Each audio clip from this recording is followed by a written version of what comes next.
안녕하세요. 60대 여성입니다. 원래는 영어 교사 일을 하다가 정년퇴직을 하고 지금은 일을 쉬고 있어요. 아마 제가 지금 쓰게 될 이야기를 못 믿으실 분들이 많을 것 같아요.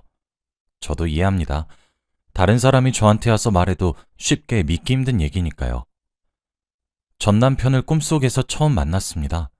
미친 소리 아니고요. 정말 진짜입니다. 저는 예지몽을 꿔요.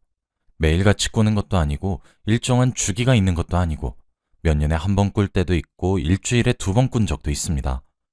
그냥 제 주변에서 언젠가 일어날 일을 무작위로 꿔요. 그게 언젠지는 저도 모르고요. 영화나 드라마에 나오는 것처럼 전지전능하고 예언을 하니마니 이런 수준도 못 돼요. 처음 예지몽을 꾼 건 제가 기억하기로 8살이에요. 어느 날 꿈을 꿨는데 꿈속에서 부모님이 두 분 다 울고 계시고 집 전체에 새빨간 포스트잇 같은 게 붙어 있는 겁니다. 분위기가 뭔가 섬뜩하기도 하고 어린 마음에 부모님이 우니까 불안해져서 급하게 깨어난 기억이 나요. 그냥 악몽인 줄 알았죠. 그런데 일주일 후 학교를 마치고 집에 돌아오니 꿈속에서 봤던 장면이 똑같이 재현되고 있는 겁니다.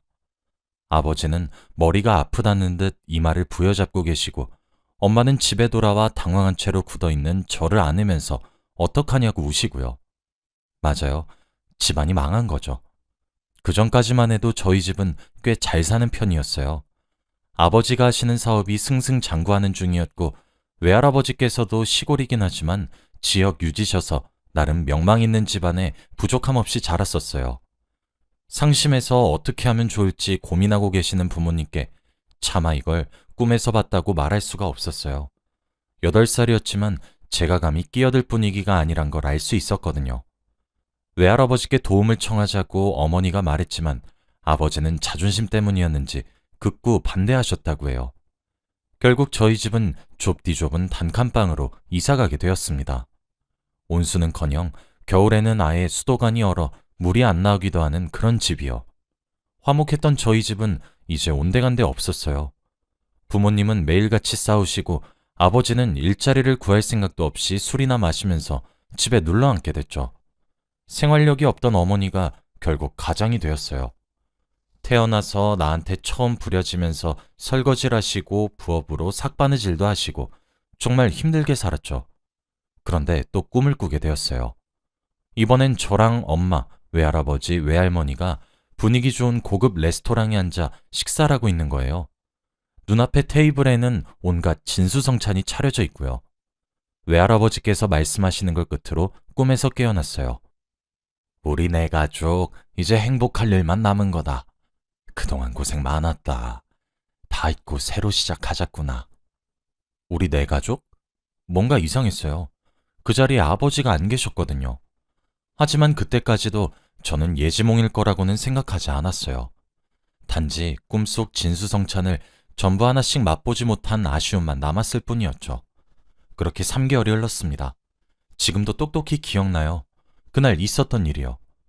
학교에 다녀왔다가 낮잠 자고 밤늦게 잠에서 깼는데 아버지가 잠에서 깬 저를 보고는 이불을 덮어주며 더 자라고 하는 거예요. 아버진 잠시 나갈 곳이 있다며 잠 깨어서 미안하다고 하고 사라졌죠. 그리고 저는 금방 다시 잠든 것 같아요. 그리고 다시 눈을 뜬 건 새벽까지 식당에서 일하고 아침에 돌아온 엄마가 절 깨운 후였어요. 엄마가 울면서 아빠 어디 갔냐고 찾더라고요. 심상치 않은 분위기에 저는 아빠 어제 볼 일 있다고 해서 밤에 나갔어 하고 대답했죠. 그랬더니 엄마가 더 크게 소리내서 엉엉 우시는 거예요. 주위를 둘러보니 옷장에 옷가지가 마구잡이로 파헤쳐져 있고 엄마가 결혼할 때 들고 온 황금돼지는 사라져 있었고 원앙 조각은 깨져 있었어요. 아버지가 엄마를 떠났다는 걸 금세 알 수 있었죠. 알고 보니 아버지는 사업 실패로 술만 마시며 일은 하지 않으면서도 엄마가 일하러 가시고 제가 학교에 가면 매일같이 다방을 왔다 갔다 했다고 해요. 동네 어른들이 나중에서야 자기들도 알았다며 알려주시더라고요. 그러다가 다방 종업원이랑 눈이 맞아 야반도주한 거죠. 그 와중에도 엄마가 외가에서 가져온 예물 등 최대한 돈이 될 것들을 챙겨서요. 저흰 더 이상 그 동네에서 살 수가 없었어요. 아버지는 야반도주하고 살림 미천이랄 것도 없고 동네 사람들이 그 집이 저 집이라며 수군댔죠. 얼마 안 있어 엄마는 저를 데리고 외갓집이 있는 시골로 내려가셨습니다. 외할아버지와 외할머니께서는 그런 엄마와 저를 안쓰러워하면서도 차라리 이걸로 됐다고 좋아하셨어요. 알고 보니까 엄마와 아버지가 결혼할 때 외할머니와 외할아버지는 반대했다고 하셨어요. 그 당시엔 아버지가 가진 재산이 쥐뿔도 없었고 그렇다고 한 가정을 끝까지 책임질 만한 성격도 영 아닌 것 같다면서요. 이제 와서 따지고 보면 외할머니와 외할아버지의 판단이 옳았던 거죠. 엄마가 시골 외할아버지 댁으로 내려와서는 한동안 우울해 계셨어요. 아무래도 본인 사랑이 실패했다는 좌절, 그래서 친정의 도움을 받아야 하는 신세에 대한 수치심, 이런 거였겠죠. 그런 엄마를 달래기 위해 데려간 곳이 전에 꿈에서 봤던 그 레스토랑이었어요. 외할아버지가 일부러 멀리까지 데리고 가주셨죠. 엄마에게 너무 창피할 것 없다고. 오히려 외할머니랑 자기는 이렇게 매일 딸내미랑 손녀 얼굴 보는 게 좋다고 하셨습니다. 그러고는 꿈에서 했던 말과 똑같이 우리 네 가족 이제 행복할 일만 남은 거다. 그동안 고생 많았다. 다 잊고 새로 시작하자꾸나. 하고 말씀하셨죠. 그때쯤 뭔가 이상한 걸 느꼈습니다. 하지만 대부분의 꿈들이 그렇듯이 깨고 나면 빨리 잊어버리고 하잖아요. 아무리 기억을 되짚어도 뭔가 흐릿한 기억만 남아있어서 별 수 없이 다시 아무 일 없었다는 듯 저는 일상으로 돌아왔습니다. 시골로 오면서 학교도 전학 가게 된 저는 그닥 친구가 많지 않았어요. 아직 어린 나이에 겪지 않았으면 좋았을 일들은 수차례 겪고 나니까 저도 이게 철이 든 건지 아니면 상처를 입었던 건지 사람이 냉소적으로 변하더라고요. 당연히 차가운 성격이 같은 초등학생인 아이들 사이에서 인기가 많을 리도 없고 서울에서 왔다더니 싸가지가 없다는 식으로 뒤에서 뒷담화도 여러 번 들었습니다. 학교에선 친구도 없고 나름대로 서울에서 잘 나가는 아버지 아래에서 풍족하게 살다가 시골에 내려와서 살게 되니 불만스러운 점이 한두 가지가 아니었어요. 아무리 외할아버지가 시골에선 잘 사시고 동네에서 존경받는다 하더라도 어쩔 수 없는 것들도 있기 마련이었죠. 아무튼 도시에 비해 놀만한 것도 별로 없고 벌레도 너무 많아 바깥에 잘 나가지 않았어요. 대신 자연스럽게 앉아서 책을 읽는다거나 공부를 더 자주 하게 됐죠. 성적이야 당연히 좋아졌고 선생님도 공개적으로 몇 번이나 칭찬하시니 학교에서 절 마음에 안 들어하는 애들은 더 많아졌어요. 그래도 한 가지 약점이라면 저는 영어를 못했어요. 처음 영어를 배울 학년이 됐을 쯤 집안 사정이 안 좋았던 탓인지 그때는 공부에 집중하기 힘들었거든요. 그렇게 기초를 탄탄히 다질 시기를 놓치니까 그 뒤로는 손을 대보려고 해도 머리에 잘 안 들어오고 그렇다 보니까 과목 자체가 지루하고 재미없으니까 더더 하기 싫어지고 이런 악순환의 반복이었어요. 하루는 꿈을 꿨는데 꿈속에서 제가 교탁 앞에 서서 학생들을 가르치고 있는 거예요. 그것도 영어 과목을요. 분필을 잡은 손으로 저는 알지도 못했을 영어 문장들을 쓰면서 해석하는데 일어나서는 이게 무슨 개꿈이야 싶었죠. 다른 과목 성적은 좋은데 영어만 못하니 그 걱정 때문에 그런 꿈을 꾸게 된 건가. 꿈은 반대라더니 맞는 말이네 하며 속으로 혼자 웃었습니다. 그게 나중에 제가 영어 교사가 될 거라고 알려준 예지몽인 줄도 모르고요. 시간이 조금 더 지나 저는 고등학생이 되었어요.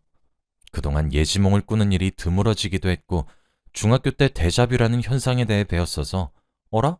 나 이 장면 꿈에서 본 것 같은데? 싶었던 건 전부 데자뷰라고 생각하고 말았어요.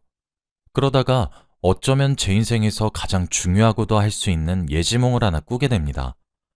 꿈속에서 저는 횡단보도 앞에 서 있었어요. 신호등을 기다리는 것 같았죠. 바로 옆에는 남색 정장을 입은 어떤 남자가 서 있었고 주변에도 저처럼 신호등이 바뀌길 기다리는 사람들이 여러 서 있었죠. 제 옆에 그 남자는 깔끔하고 선한 인상이었어요. 입가에는 미소를 띤 채로 맞은편 공원을 보고 있었죠. 어쩐지 꿈인데도 눈을 뗄 수 없을 만큼 계속 쳐다보게 됐어요. 그러다가 신호등이 초록불로 바뀌고 남자가 앞서 걸어나가는 걸 보고 저도 뒤늦게 따라가려는데 그 순간 옆에서 돌진해오는 트럭에 남자가 치인 거예요. 꿈인데도 너무 놀라 연기가 피어오르는 사고 현장을 멍하니 지켜보는 걸 끝으로 꿈에서 깨어났어요. 꿈속이었는데도 그 교통사고가 너무 생생하고 충격적이어서 식은땀을 잔뜩 흘린 채로 깨어났죠. 깨어났는데도 사고당한 그 남자의 얼굴이 떠나질 않았어요. 제가 사고를 낸 것도 아니고 그 남자를 밀친 것도 아니고 가만 생각해보면 그냥 꿈에서 일어난 일이고 현실도 아닌데 왜 그런 마음을 갖게 되는지 스스로가 이해되질 않았습니다. 한동안은 그 꿈만 생각하면 괜히 울적해지고 수업에 집중을 못할 정도로 싱숭생숭하고 그랬네요. 그래도 시간이 지나서는 입시 때문에 그 꿈도 서서히 잊혀져 갔지만요. 고등학교에 가서도 나름 공부를 좀 했던 저는 나름 욕심이랑 자신감이 있었어요. 그래서 다 제 성적보다 조금씩 높은 곳에 입시 원서를 넣었죠. 학교 이름에 욕심을 부리면서 나름 가능성 있는 곳에 지원하게 되다 보니 원하는 학과는 포기해야 했어요. 그러다 보니 영어 교육과에도 지원하게 됐죠. 뭐 원서를 한 장만 넣은 것도 아니고 딱 하나만 합격할 것 같지도 않아서 저는 여유를 가지고 생각했어요. 저건 그냥 보험이고 다른 학교나 다른 학과 넣은 거 붙으면 거기로 가도 되니까 하고요. 그런데 막상 입시 결과를 보니 영어 교육과에 지원한 것 말고는 전부 떨어졌더라고요. 무슨 이런 경우가 다 있나 싶었지만 입시를 한 번 더 준비하기도 싫었던 저는 결국 영어 교육과에 들어갔어요. 학창시절 그렇게 싫어하던 영어를 결국 전공으로 잡게 되기까지 한 거죠. 대학교에 진학해서는 영어가 싫었지만 그래도 열심히 하긴 했어요. 그냥 대학까지 와버린 거 내가 할 수 있는 일에나 집중하자 이런 마음가짐이었죠. 그렇게 살다 보니 저는 어느새 영어 교사로 일하고 있더라고요. 그때가 제 나이 26살이었습니다. 대학을 다니게 되면서 저는 시골 외할아버지 집을 떠나 다른 지역에서 혼자 살고 있었어요. 엄마는 제가 대학을 졸업하고 시골에 다시 돌아와서 선생 일을 하길 바라는 눈치였는데 글쎄요. 시골에 살았을 때 특별히 좋았던 기억이 없기도 하고 학교도 훨씬 많은 도시에서 일하는 게 나을 것 같았어요. 그래서 직장도 도시에서 구하게 되었죠. 하루는 걸어서 학교까지 출근하는 길이었어요.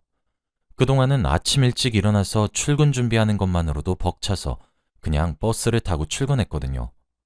그런데 그날따라 일찍 일어나기도 했고 요즘 너무 운동을 못했다 싶어 좀 걷기도 할 겸 새로운 길로 걸어가서 학교까지 가고 있었죠.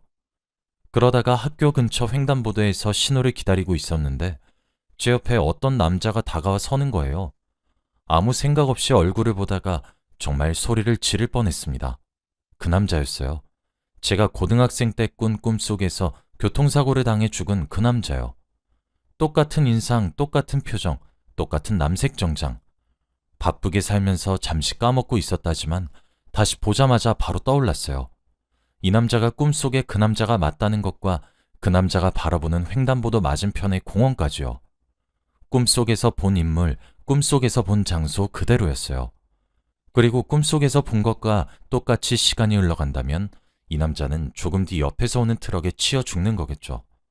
저는 소름이 돋기도 하고 이게 현실인가 싶기도 해서 어떻게 하면 좋을지 몰라 당황하고 있었어요. 불안한 심정으로 맞은편 신호등에 빨간 불빛만 주시하고 있었죠. 이윽고 초록색으로 바뀌더군요. 도저히 사람이 죽는다는 걸 알면서도 방치할 수는 없어서 저는 신호등의 초록빛을 보자마자 그 남자의 발을 세게 잡아당겨 뒤로 물러서게 했어요. 잠시만요 하고 크게 소리치는 동시에 트럭이 엄청 빠른 속도로 저희 눈앞을 지나갔죠. 저와 그 남자의 뒤에 있던 사람들도 제가 크게 소리 지른 탓에 놀라서 발걸음을 뗄 생각을 못했던 것 같아요. 결과적으로 아무도 죽지 않고 아무도 다치지 않았던 거죠. 바로 코앞에 트럭이 지나가고 남자는 깜짝 놀라서 바닥에 털썩 주저앉더라고요. 그러면서 자기 팔을 붙잡고 있던 제 손을 붙잡아 연신 감사합니다, 감사합니다 하며 인사했어요. 하마터면 죽을 뻔했는데 그걸 구해준 거나 다름없으니 그랬던 거겠죠. 저도 놀란 건 마찬가지였어요. 이 일을 통해 제가 가끔 꿨던 꿈들이 정말로 예지몽이었단 걸 처음 알게 된 거였거든요. 단순한 꿈이 아니라 예지몽인 걸 알고 저는 이유 모를 불안감이랑 두려움에 휩싸였어요. 그도 그럴 것이 사람이 죽을 수도 있었는데 예지몽 덕에 살린 거였잖아요. 제가 대체 무슨 이유로 그런 꿈을 꾸게 되는 건지 이런 식으로 현실이랑 꿈을 어긋나게 만들어버렸는데 별 문제는 없는 건지 이런 생각 때문에 바쁘게 자리를 피했죠. 그 남자가 절 붙잡았지만 뿌리치고 도망쳤어요. 그땐 완전 패닉 상태였거든요. 그런데 알고 보니까 저희 학교에 육아휴직 때문에 일을 쉬시는 과학 선생님 대신 그날 새로 출근한 과학 선생님이 그 남자였던 거예요. 교무실에서 겨우 진정하고 앉아 있는데 그 남자가 걸어 들어오는 걸 보고 어찌나 놀랬는지 학교에서 저를 보고 또 깜짝 놀라는데 저도 마찬가지였어요. 그분이 살해를 하려 하는데 괜찮다고 안 다쳐서 다행이라 말하니 죽어도 보답은 해야겠다 하시길래 제게 밥을 사는 걸로 타협을 봤어요. 그렇게 식사도 한번 같이 하고 같은 학년 담당인데다가 나이대도 비슷하니 말이 잘 통하더라고요. 학교에 제 나이 또래의 젊은 선생님들이 많이 없어 친구처럼 의지하고 친하게 지내게 됐어요. 술이라도 같이 마시는 날엔 지겹지도 않은지 제가 자기 생명을 구했다며 평생 고마워할 거라고 그때 일을 두고 말하곤 했죠. 그러면 예지몽에 대해 입이 근질근질하긴 했지만 미친 사람 취급을 받을 것 같아 그냥 조용히 이야기만 듣고 넘어갔습니다. 그러다가 얼마 안 있어 제가 웨딩드레스를 입고 결혼하는 꿈을 꾸게 되었어요. 어렸을 적 도망가서 생사도 모르는 아버지 대신 외할아버지 손을 잡고 입장하고 있었죠. 꿈인데도 결혼식장 조명이 너무 눈부셔서 처음엔 그 길 끝에 누가 있는지 얼굴을 알아보기 힘들었어요. 눈을 잔뜩 찡그리면서 계속 지켜보는데 글쎄 그 과학 선생님인 거 있죠? 또 깜짝 놀라서 꿈에서 깼어요. 하필이면 그때 그 선생님과 저 둘 다 서로에게 호감을 가지고 있던 상태라 뭔가 부끄러웠죠. 이건 과연 예지몽일지 아니면 그냥 그 선생님 생각을 최근에 좀 많이 해서 꾼 개꿈인지 한참을 생각했어요. 결과는 다들 아시다시피 네, 맞아요. 예지몽이었어요.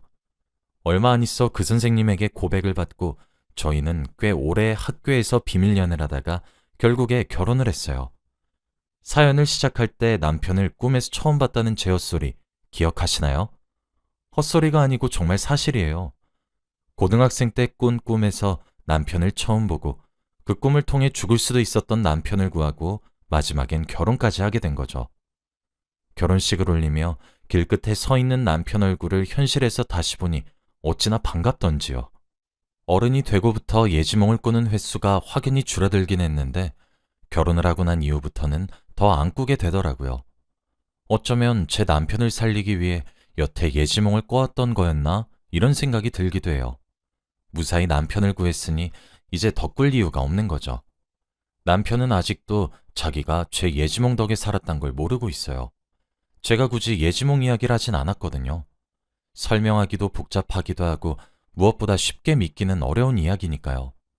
남편 말고도 아는 사람이 없어요. 저 혼자만의 비밀입니다. 임신을 했을 때는 우스갯소리로 꿈에서 아기 성별 좀 미리 알려줬으면 했는데 아쉽게도 그런 일은 없었어요. 낳고 보니 아들이었는데 이제는 그 아들이 장가를 가서 내년 봄에는 하나이의 아빠가 되네요. 지금 며느리 뱃속에 있는 손주가 딸일지 아들일지를 두고 남편과 아들이 내기하고 있는데 저는 입 다물어야겠어요. 어제 며느리와 아들이 한 여자아이의 손을 각각 잡고 저희 집을 찾아오는 꿈을 꿨거든요. 아마 이게 제 마지막 예지몽이 아닐까 생각해요. 과학적 근거는 없지만 그냥 제 느낌이 그렇게 말하고 있습니다. 예지몽이란 것 자체가 과학적인 거랑 거리가 멀잖아요. 여전히 믿기 힘든 이야기인가요? 아무리 미래가 정해져 있다고 해도 하루하루 최선을 다해 사는 게 중요한 것 다들 아시죠? 제 이야기를 끝까지 들어주셔서 감사합니다.